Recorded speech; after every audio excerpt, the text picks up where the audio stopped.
Welcome to the Stoney Show. May I have your name? Name's Andrew Russell. Oh yeah, okay. Andrew, did you grow up in the KC area? Where are you from? So originally, I was born in San Diego, California, and moved here when I was 10 because my dad was in the Navy and got stationed at the Kansas City MEPS. But ever since I was 10, I was raised here in KC. So how was that transition for you, moving from the West Coast to the Midwest? I mean, are they similar? Are they different? Well, at the time, they were definitely different. I mean, you know how stereotypical West Coast Californian is. I still have some of the mannerisms, still have some of the sayings, like I use dude a lot still. But there's just a more down-earth feel here in Kansas City. So I always say I'm from Kansas City because, you know, I spent my informative and important years here growing up. How old were you when you first moved to KC? About 10, if I'm not mistaken, if I got my timing right. 8 to 10, somewhere in there. All right, and you say that you were a military combat vet?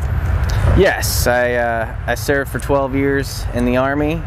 5 years was active duty Army, and then in 2012 I was up for re-enlistment or getting out, and I tried to re-enlist, but that was during the military drawdown, and I was kind of sad. I fought it as high as I could up the chain of command, but with I think this is during Obama's reign, he wanted to shrink the military, and because of that, easiest way to cut the numbers is just not let people re-enlist.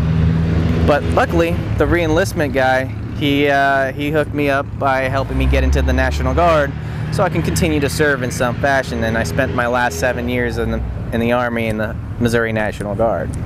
Oh, okay. So, if you could describe your time in the Army and the National Guard, like how would you describe that?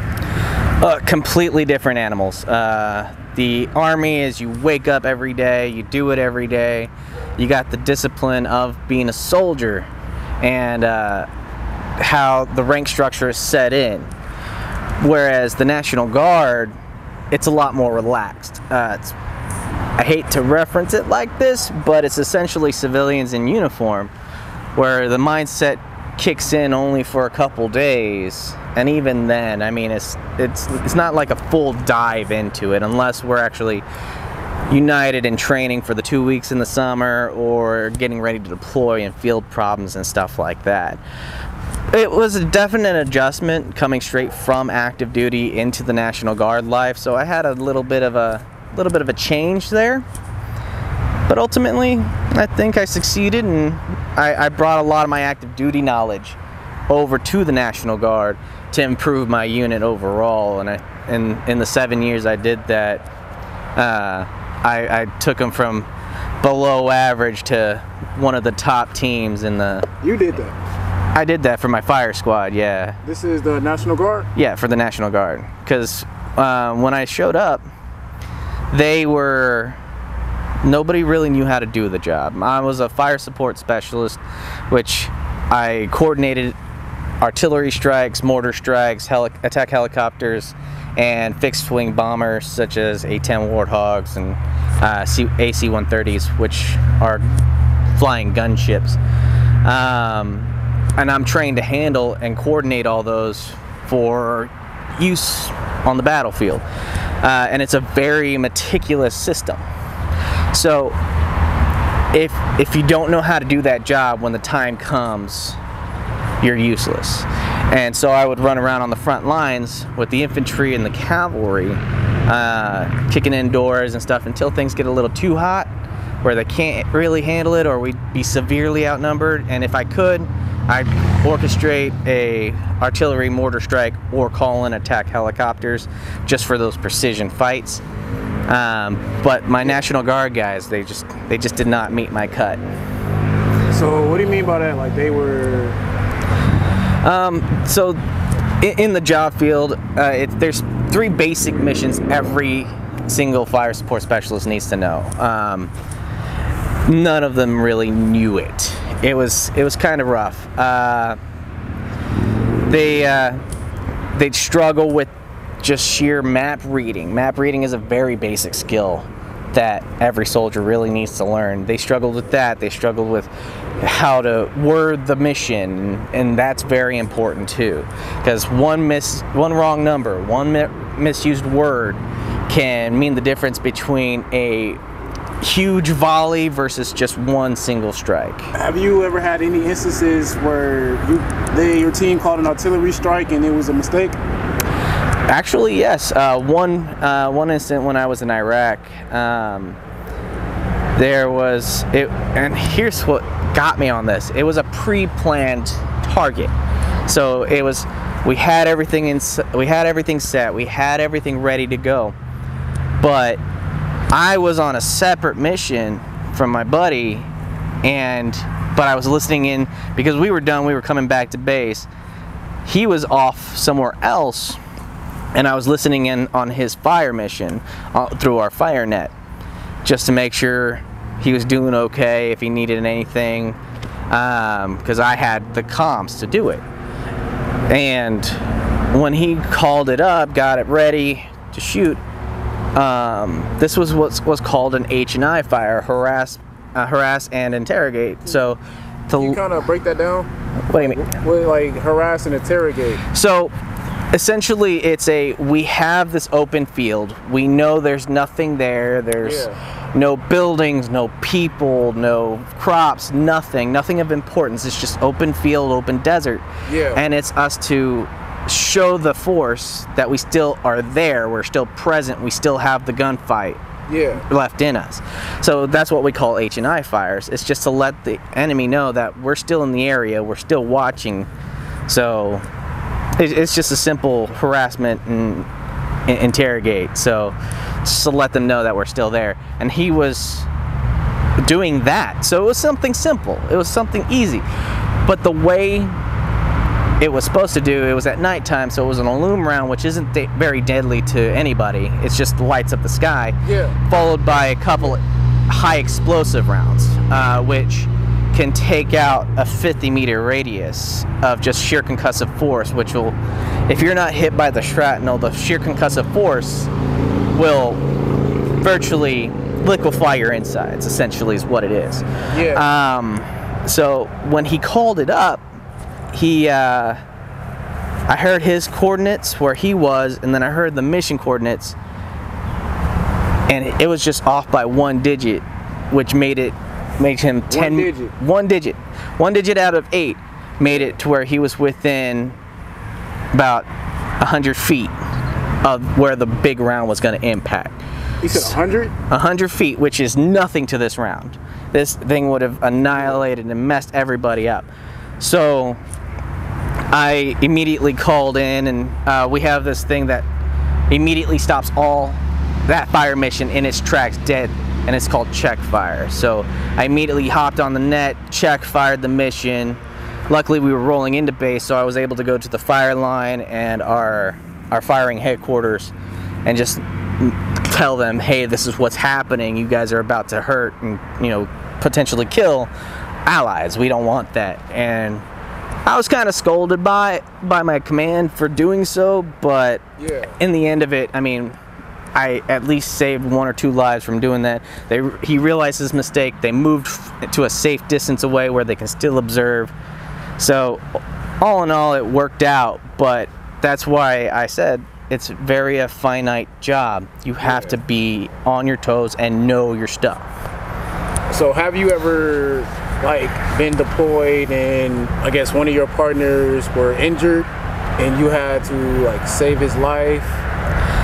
Fortunately, we've never really been injured. I mean, I have 2 combat tours to Iraq and 1 defense mission to Qatar. The Qatar mission was during my National Guard time, so it was literally just we sat there. We were in an allied nation. We were just defending our bases. But the time in Iraq, that was a bit different. Completely different. Huh? A whole new mess of... Speak, brother. Speak. I want to hear it. So, I mean, I've been in firefights. I've engaged the enemy. That's one of the reasons why we do what we do, is we take the fight to the enemy so nobody here has to experience that. Yeah. But I mean, fortunately, during my first deployment, my main go out there, there wasn't really anybody that got shot. There wasn't any, because we were well trained. That's the whole difference between the active duty and National Guard. We were well trained, well versed, ready to rock. I mean, granted, my first time I got shot at, I froze, and I was just like, what's that pinging coming off of my armored vehicle? I want to know about that. Yeah, that first time being shot at is just... It's wild, but I mean, don't get me wrong, we've been injured in those fights as far as, you know, sprained ankles, smashing our face against the wall or a door, or having debris, not necessarily shrapnel, but debris coming back and hitting us in various locations. I mean, I've gotten taken down by a brick hitting me in the back of my leg. What? Really? Yeah, after a brick. Somebody fired an RPG, and the guy next to me managed to pull me back from it, and I felt the heat of the RPG fly by. It's like a really, it's a weird, unique sound to hear it kind of blow on by. It's kind of like a dull whistle. Can you imitate it? It's, I think it's like a, essentially like, just like a shh, like that kind of. Almost, but it's more of a starts off dull and gets tight. It's just, and it just swooshed by me. But what I really remember is feeling the sheer heat of it, you know, resonating onto me. But my buddy had pulled me back as it flew by. It was like 5 feet in front of me when we were standing up, getting ready to continue on, keep the fight going, because we don't let little things like that take us down.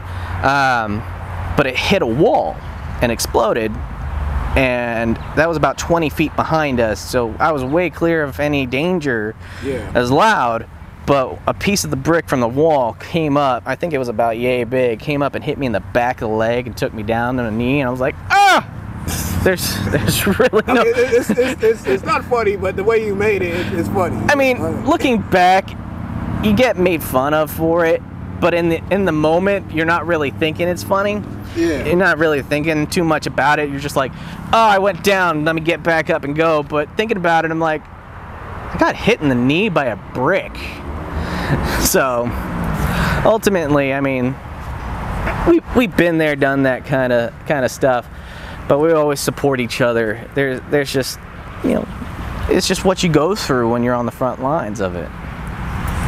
So while you was out there, as you being the leader, like, what can you say is your most memorable moment out there when you was deployed, whether it's Iraq, Qatar? Well, I was really, my first tour I was a private first class. So I wasn't so much of a leader per se. There was a couple times where I was kind of thrown into a leader position simply because part of the mission involved me doing what I do, calling in the fire and keeping the line. So essentially, because I became the essential personnel on the line, out there on the ground, people had to support me, so I was coordinating them, people that outranked me by a lot, and then people who had way more experience than I did. But it was one of those, guys, this needs to happen, this is the key that's gonna get a successful mission today, I need your support. But as far as being a leader goes, because I got out as a staff sergeant, I got out of active duty I transitioned as a regular sergeant, an E5 sergeant, from active duty to National Guard. But as far as being proud of my soldiers, I mean, when we were in Qatar, I had some soldiers who were trying to accomplish a lot, and we were divided amongst the infantry lines, and we were being discriminated against, essentially, because of our job. I mean, you would think everybody, you know, in the Army, we all support each other, you know, soldier's a soldier, but there's that discriminative line of, he's field artillery, he's infantry, he's headquarters, this guy's a medic, this guy's comms. So being a fires guy in an infantry platoon, infantry squad, infantry team that they train their entire career to fight the enemy in specific formations, specific ways. We're completely different. We're trained in a different aspect. Yeah, we're trained to kick in doors, trained to fight with the infantry guys, trained to be on the front lines, but in a different way. So my guys were being discriminated against, and I was constantly being pulled out of my unit, my company that I was assigned to, and yet I got discriminated there as an E6, being a higher ranking individual. I was still being discriminated against by my superiors because I was an infantry. But I was being pulled out of that whenever I got a chance to go check on my guys throughout the entire battalion and various companies, various platoons, and made me proud to hear that these guys were stepping in going, look, I'm an FO, I'm a forward observer, that's one of our nicknames, is I'm a forward observer. I don't know this job, but I'm not going to give up. You can count on me to do the job. It needs to get done. Oh, you guys are trying to get certified on your specific tasks? Guess what one of your tasks are? Call for fires. So who's the master expert over here? Let me train you guys. And they flipped it, essentially. Flipped it on the infantry guys of, oh, you think I'm useless? Oh, look, you need me now. So, and after that, they were well accepted. And my individual soldiers did that on their own because of the confidence in their skill set, because of what I instilled in them since I transferred over, because I have a standard that FO needs to have, and if they're not at that standard, they're not ready to be on the line. And with them going in there with that confidence, with that standard, I mean, one or two of them still contacted me going, hey Sarge, what do you think? We got this mission coming up, we got this thing coming up. What do you think? I want your advice. This is my plan. Any alterations to it? And I'd give them some stuff that's a little bit weird, off the book kind of cuff thing. Unorthodox, kind of? Essentially, an unorthodox way of doing it, but still within the guidelines of the mission, and still within the guidelines of what we do. And ultimately, like, they just accomplished so much individually, and they all, you know, came back just like, hey Sarge, just, you know, thanks for having our backs. We had it, but we felt more confident because you were backing us. So while you was out doing your duty, like, can you describe how you feel? Do you like look at some of your soldiers as your responsibility, or you look at it more as just, I got to get the mission done? You kind of get what I'm saying. I get you. I mean, mission first every time. Because if you don't get the mission done, more people are going to go down. So I don't feel like it's my responsibility to bring them back. But you're out there, you're in a foreign land, you're surrounded by anybody who can be the enemy. All you got is each other, and it's you become a family essentially. It's, oh, my brother just went down, or my brother's in trouble, we're gonna fight to get him and bring him back. It's not so much it's my responsibility to do so, it's I have to go save my brother. You know, I have to go help him out. He's in life-threatening situation. We're gonna bring more forces to take him out before he's in a dire situation. Shut up and sit down.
sit down.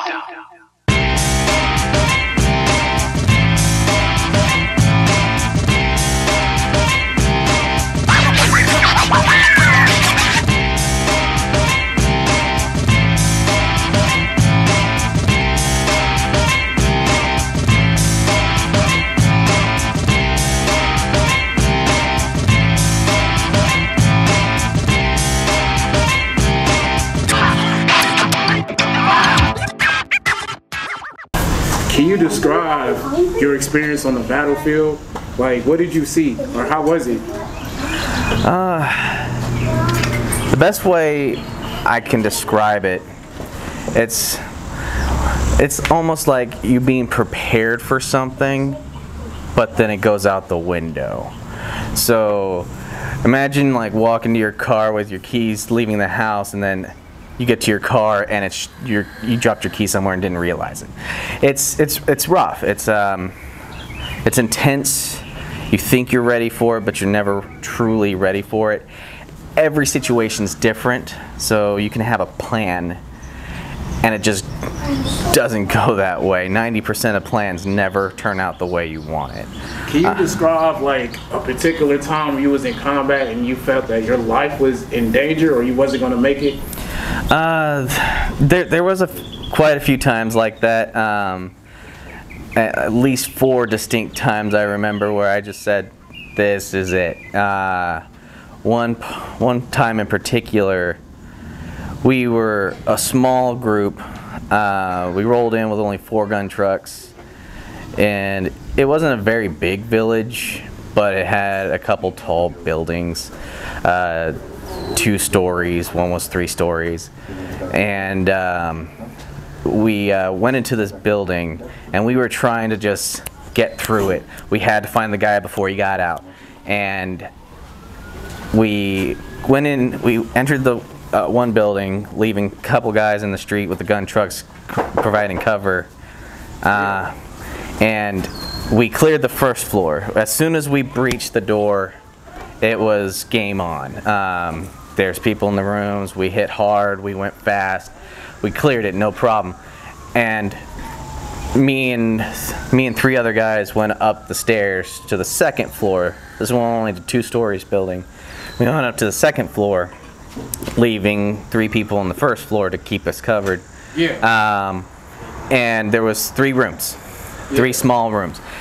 So we decided to make it quick, 1 per room, 1 in the hallway as backup. And I went into the 2nd room on the left. Yeah. First dude went into the 1st room, I went to the 2nd room, and as I go in, there's a closet and then the rest of the room, so I immediately sweep. And as I'm coming back around, dude busts through the closet door with an AK. So, right. Like, was right there in your face. Yeah, in the door. AK-47. Not even 8-10 feet away from me. Just right there in your face. I couldn't imagine a barrel of an AK-47 in my face. Like, that would just. And what's more terrifying is anybody who knows an AK-47, especially ones that are Russian made, know they don't fail. We've dug weapon caches up that have been buried for 5-10 years. Took those weapons, barely dusted them off, put ammo in it, and it worked perfectly. So as soon as I saw it, I mean, like, he was right here on me, and I was about here. Yeah. So I wasn't even on him before I hear the click of the trigger. So you actually heard him pull the trigger? Yeah, I hear the click of the trigger. Can you describe that noise? Like, it's so in that situation, adrenaline immediately kicks up, and you're just focused, and that's the threat. And so it's like everything else drowns out. So I just hear. That's all I hear before I'm on him, and I just pull the trigger 3 times. And I wasn't even very actually aiming. It was just he was there, point blank. You know, so you just shot him point blank without thinking? It's just instinctively, because I immediately registered the immediate threat. I had, just instinctively, I need to put. If I'm at that moment, I was like, I'm going down. There, I'm gonna get hit. I highly doubt I'll survive this. So I'm taking him with me. I'm not gonna let him get my other guys. So I just immediately bam, bam, bam, right on him. Rambo kind of just. And when it was, like, after I pulled the trigger, I noticed he was down. I hear my buddies in the hall, contact, contact, contact, you know, charging in, and I'm still trained on him. And my buddy comes over, kicks the weapon away. He was done. He was gone. Yeah. And the second buddy of mine came in, grabbed me, because one of our procedures is if you're in a firefight, and especially at that close range, so much adrenaline's going, you might not feel the pain. You might not know. You can get shot and won't even know it. Yeah, because we're so driven, we're so diehard, we're trained into focusing to take out the enemy that we don't realize what's happened. And so somebody's covering the door, my other buddy's checking him, and then my third friend he's got me like by the vest, he's patting me down, because just because you can't see it on the top doesn't mean it's underneath. Yeah. So we put our hands all over each other just to make sure. Check to see if you got shot. Yeah. So we go around, see if there's any blood, keep going and all that. And he's just like, "You good, man? You all right, Russ? You good?" And I'm like, "Yeah." And at that moment, I'm not ashamed to admit this. Yeah. But I realized I shit my pants right at that moment. I literally. I don't want to laugh, but it's just because it's a serious story. Oh, it's funny now. Yeah, but back then it probably wouldn't have been. At that time, it was kind of funny, but it's just the fact that I felt something in my leg, in the pants, because we keep our pants tucked into our boots so nothing gets in our legs, and I just feel something down there, and I'm like, I shit my pants. Yeah. So we finished what we were doing up there. We inventoried it. We took the weapon. So we looked at the weapon, and my first thought was they forgot to load it. Forgot to put rounds in the magazine. Is this your weapon or this is the AK? The AK. Okay. We checked the AK because obviously I wasn't shot, but I distinctly heard the click. Yeah. So naturally you would think that you got shot. Yeah. So we checked it. And this was one of the very rare occasions that I've seen an AK jam. And by this particular jam, it's what's called a double feed, where it went to load 2 rounds at the same time. So and you're saying that's very rare. That's like a 1 in a billion chance. Essentially, yes. So that's why I was like, I thought, this is my moment. This is where I'm going. But he's going with me, I'm taking him. Yeah. I'll be his escort if I need to be. And we took care of that, and I went down to my trucks. They heard the gunfire outside, so everybody got peeked up, ready to go. And luckily, this is one of the last buildings, so it was. I got to the truck, and everybody was out there, and one of my platoon sergeants came up, and he goes, "What the hell happened?" I'm like, "Look, Sergeant, I'll be right with you in just a second." And that's when the other guys on my team came out, and he's holding the AK. He goes, "You won't believe that lucky bastard!" Oh, you got lucky, dog. Like. Well, we develop a dark sense of humor, so we're immediately making fun of the situation to cope with the situation. And he goes, "Wait, that was you?" I'm like, "Yeah." Okay. There was another time it was me and my buddy. This particular guy, I cannot remember his name. I've suffered 6 concussions in 1 year. My first tour to Iraq. God dang. 1 major concussion, 2 mild concussions, and 3 minor. So my memory, names, I can't really. I see faces and I see situations, so names are hard. But this particular instance, we were in this town. It was a bit more built up. There was more mud walls. There was more buildings. Do you remember what town it was? I don't remember the town. There's so many towns there I can't pronounce. So I remember the main towns we were in. Toledo was our main base, and I was in Scania and all that. But I can't remember this particular outpost town that was on the side of the road. We went in, just simple presence patrol. Yeah, regular patrol. Just letting everybody know, we're still here. If there's any problems, just let us know, kind of thing. If you hear anything, tell us. Yeah, kind of like police in the area, right? Essentially, we're just security force rolling through, seeing everything's okay. Yeah, definitely. and we you know, about 5-10 minutes into being there, we take contact immediately. Small arms, all that stuff. So AKs, RPKs, you know. Yeah, the machine guns, the AK-47s, and this particular time they busted out the RPGs. And we were assaulting. We keep eyes up and we separate. We split into teams. We see where they're at. And we're trying to come in from different angles, flanking maneuvers and stuff. You know, confuse and overpower essentially is what it is. Granted, they outnumbered us 2-1, but that never stops us. This particular instance, we were bounding up the street, and the street between the buildings was about 10 feet wide. Okay. And I was here. The building was about here, a little bit forward. 3 guys were over here, me and my buddy were over here, and this buddy of mine, we always ended up together in our firefights for some reason. We always ended up looking out for each other. I screamed up, "Bounding forward!" and "Suppressive fire, cover me, guys!" and you know, firefight, we're screaming and everything, and these guys come around the corner up here and suppressive fire with me and my buddy, and I go to get up and move to run over. And I just feel myself getting yanked back, and it was my buddy who had saw something. He grabbed me by the back of my vest and just pulled me with all his strength, and he was a strong guy. And I just go flying back, and all I can think of was, what the fuck? And as that's happening, I just see this, I see this RPG come flying by my face, within 3 feet of my face. And even talking about it now, I feel the heat resonating, and I hear the of it, and you just hear as I hit the floor with my buddy next to me, and it blows up about 15 feet behind where we were. And that's kind of close. Yeah. So like as I'm there, that's when I was hit by the you know, rock in the leg, and I kind of went down and stumbled, and couldn't help it, but got up and was like, "Good man, yeah, good call, man, yeah."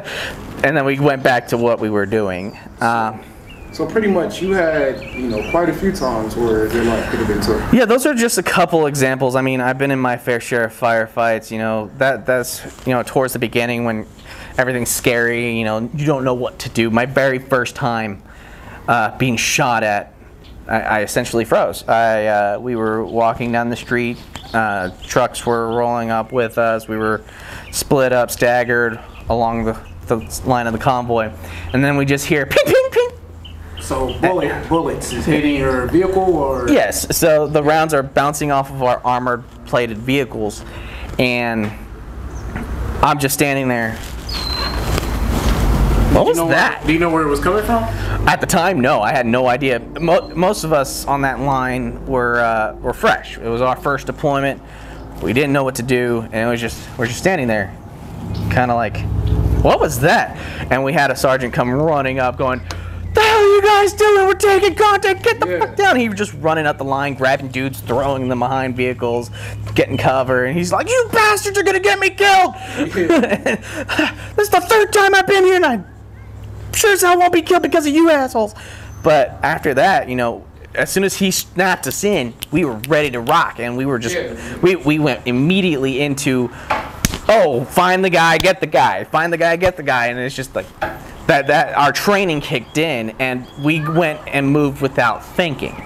So after that, towards the end, it was nothing scared us. Nothing intimidated us. We went up. I've done missions where we were outnumbered 5-1 in a serious firefight where we weren't sure that we were going to make it out.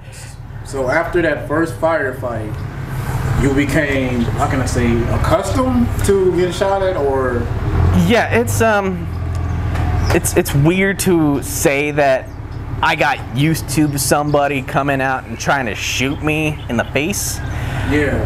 But essentially, we got accustomed to the situation.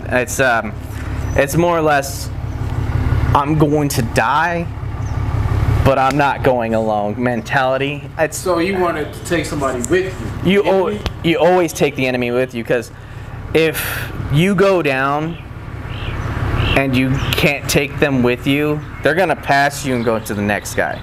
And you never want your buddies to go down. You never want your friends, your brothers in arms, sisters in arms, to take the hit or get killed or wounded when you had the capability of stopping that. You want to mitigate and minimize the amount of casualties in war. Fortunate enough, during combat, none of us got hurt. We sprained ankles and stuff, as I said earlier.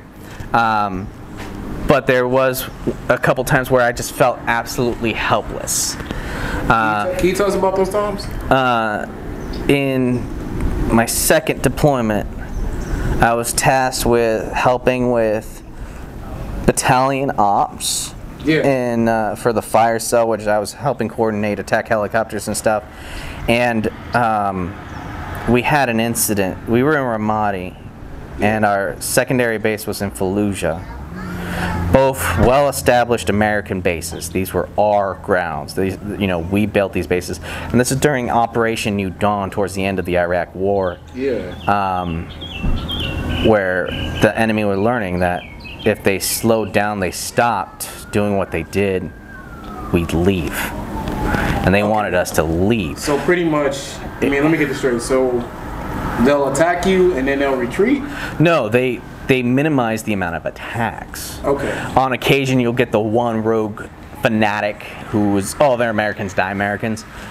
But it was, but this in particular wasn't the enemy. It was in Fallujah. I was at Ramadi, about an hour drive away from by up-armored Humvee, which are slow as shit. And I was coming in for duty at the TOC, which is the Tactical Operations Center, and people are scrambling. People are moving around. All the command are up, and I was trying to figure out what was going on so I can best help facilitate what they needed done. And that's when I got word that one of our own in the barracks of Fallujah went on a shooting spree in the barracks. He took his own weapon and his own ammo and proceeded to target our own people. Now, I say fortunately, but it's a grim sentence, because he only hurt 3 people. 3 of my brothers, actual friends, good friends of mine. The shooter I didn't know very well. I mean, there's hundreds of people in a unit. I don't know everybody, but these 3 in particular I knew personally. 2 of them were killed, and a third was severely, mortally wounded. One of the bullets went by his skull, ripping it off by sheer velocity, and that knocked him back. And as he was being knocked back, his leg came up and he took 2 more rounds to the leg, completely disintegrating the bones in his lower leg below the knee. Now, hearing all this, once the shooting started in the barracks, the other soldiers came out and immediately took him down. And so this is, who was doing the shooting? It was one of our own. It was an American soldier. It's what we call blue on blue. We use colors to distinguish enemy, friendly, neutral, whatever. Red is bad guy, blue is good guy, friendly. Sometimes we'll use a different shade of blue to symbolize ally, like coalition forces, other nations, like Germans, English, the British, Australians, which I didn't know Australia had an army, which was interesting. But it was what we called a blue on blue. It was one of our own went against our own. So it was an American soldier. It was an American soldier, and I carry those 2 with me everywhere I go. Right here and here. I had this done.